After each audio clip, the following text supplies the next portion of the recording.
Set among a cluster of peaceful gardens off a busy street in western Shanghai is the final resting place of Song Ching-ling.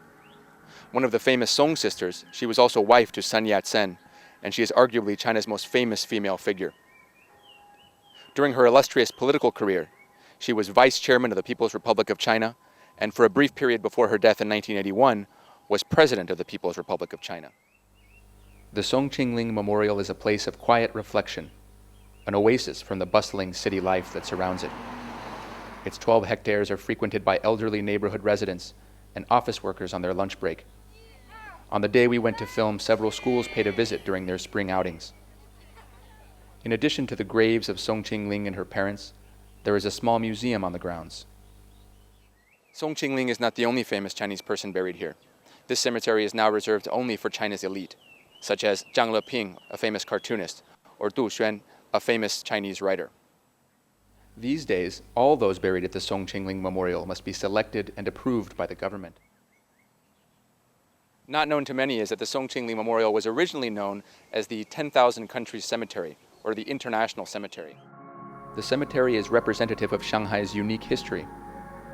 One of the Chinese treaty ports forcibly opened by the British at the conclusion of the First Opium War, Shanghai's development has always been distinctly international.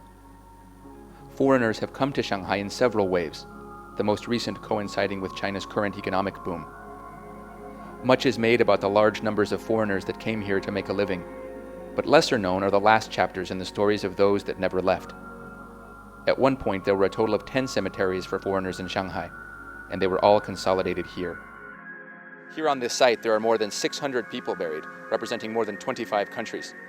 During the Cultural Revolution of 1966 to 76, a lot of the cemetery was destroyed, and a lot of the information about the people buried here was lost.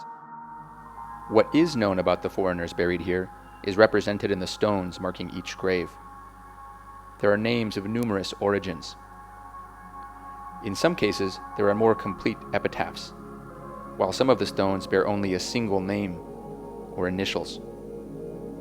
A few of the stones have Chinese characters representing English names. This stone reads Sibuli Ben Keliang Li, an approximation of the name Shelby Ben Langley. Like its Chinese section, this part of the cemetery too has some notable residents. Several members of the prominent Sassoon family lay here. Jews of Iraqi origin, the Sassoons commanded a vast business empire with interests in Hong Kong, Shanghai, and Calcutta. Sir Eli Kaduri and his wife, Lady Laura. Originally from Baghdad, Sir Eli and his brother Ellis started the Hong Kong and Shanghai Hotels Company, parent company of the Peninsula Hotels. Talitha Gerlach was a Christian minister from the United States and a member of the Chinese Defense League. She received the first green card given to a foreign resident in Shanghai in 1987. It is not public knowledge that in addition to the 600-some-odd gravestones in the international section of the cemetery, there are also an unknown number of unmarked graves. This tree-covered hill contains the remains of deceased for whom all information has been lost. For those that have had an opportunity to visit this dynamic city or to reside here for a period, the attraction is clear if not easily put into words. Most expatriates may not consider the possibility of having their final memorial located abroad, but one cannot help pondering the prospect on a visit here. It made me wonder, is home where you are born, where you live, or where you are laid to rest?